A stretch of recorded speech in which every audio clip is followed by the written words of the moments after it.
Montreal is known and will always be known as the Grande Dame of Sherbrooke Street.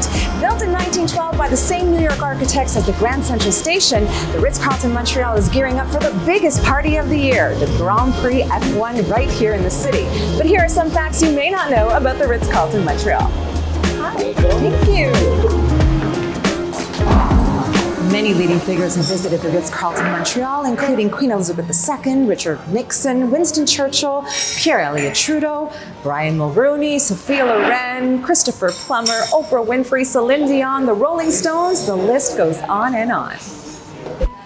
Hello. Welcome to the Ritz Carlton, Ms. Natasha. Nice to see you again. I'm checking in. Ah bon, nous avons plusieurs types de chambres disponibles. Nous avons une chambre simple à 3 $, une chambre à 2 lits doubles pour 7 $, la chambre junior qui est à 7 $, et sinon la suite exécutive pour 8 $. Wow. Did you know that in 1912, the Ritz Carlton's rooms started at $3 a night? Today, they're a little more expensive than that. I'll take the executive suite. Thank you, merci. Merci, madame.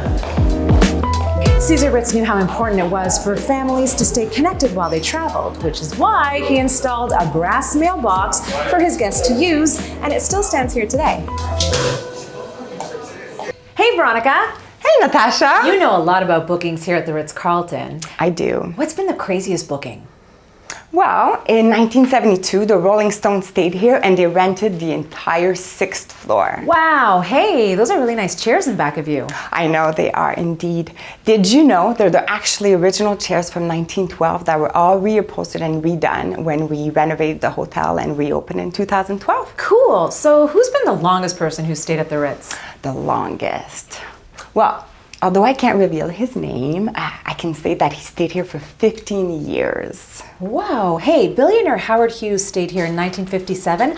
I heard he needed 6 bodyguards. 3 private detectives, 2 secretaries, 8 financial advisors, 2 valets, 3 butlers, and a barber. Oh my goodness. I also heard that rooms used to be $3 a night here in 1912. How can I get that rate? Good one, Natasha. We all know the story of Cinderella as she made a grand entrance with her ball gown walking down the staircase. Well, at the Ritz-Carlton, Cesar Ritz wanted everyone to feel like a princess with a mandatory Cinderella staircase. Chef Daniel Boulud's Maison Boulud at the Ritz-Carlton Montreal was his very first restaurant in Canada. Now, every afternoon after high tea, they would roll back the carpets and a dance floor would be right here to reveal the Ritz Cafe at nights. It was home to some of the world's biggest cabaret acts, and this was the place to be on the weekends. When Sophia Loren stayed at the Ritz-Carlton, she felt so at home here that she went and made herself her own plate of pasta in the kitchen. David has seen and served many celebrities who have walked through these doors. C'est quoi votre histoire préférée? Mon histoire préférée, ça a été un lunch avec Bono de U2. Ce jour-là, il m'a demandé un chardonnay canadien biologique et mon premier choix a été de l'orienter sur la cuvée Felsec en chardonnay de la maison Eden Bench. Quelle était sa réaction?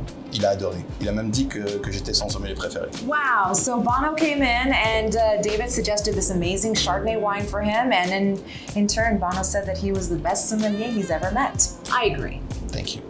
The Ritz Carlton Montreal is known for their haute cuisine and of course their world-class brunch. Oh, monsieur. Oui, madame. C'est combien votre brunch? $1,50. Vraiment? En 1940. Oh, oh.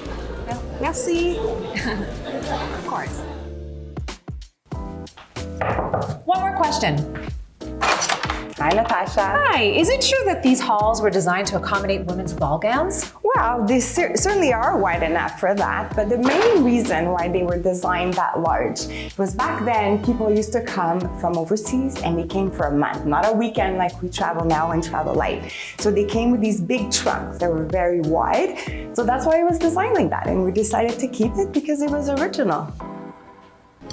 High tea is one of the Ritz-Carlton's most legendary rendezvous, and in 1913, Cesar Ritz introduced the 5 o'clock tea hour, where scones started at 30 cents each.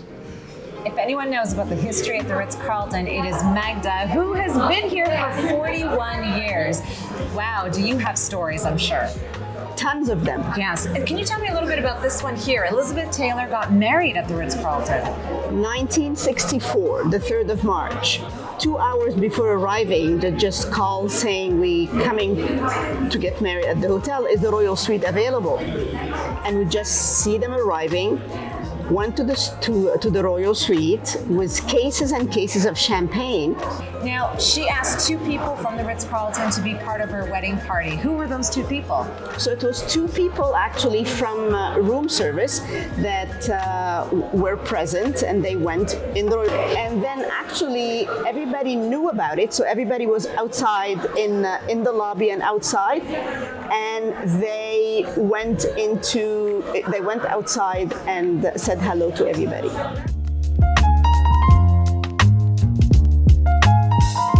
To celebrate the opening of the Ritz-Carlton in Montreal, they threw the most extraordinary party right here. What year was that again? 1912. That's right, and she would know because this is Katia, and she plans one of the biggest parties of the year, the Grand Prix Montreal. But 110 years ago, the 1912 New Year's Eve inaugural gala of opening the Ritz-Carlton was in Maison Beaulieu. That was back then the ballroom. Now it's the Oval Room. Can you take us there? I think we can. All right, let's go. So many Hollywood motion pictures have been filmed here, right? Definitely Barney's version, and lastly, Long Shot. You were in it. You did a cameo. Just a little one. But tell us about the big Grand Prix party. This is the main room for the Grand Prix Party. Basically, this year, it's an elegant nod to 1912. The whole hotel gets transformed. Having 2 years of pandemic, everyone is ready to celebrate. We have brought in the best of the best in sponsors, in offerings and entertainment, all under one roof. What starts off as you're working into the 1912 era is going to quickly become the party of the year. Cesar Ritz would be so proud of you right now. He'd be very proud of our whole team at the Ritz-Carlton. We're very resilient, and we cannot wait to see everybody here Grand Prix night, June 17. Those are just some fun facts about the Ritz-Carlton, and if you want to be a part of their history, then we'll see you at the biggest party. It's the Grand Prix happening right here on June 17th.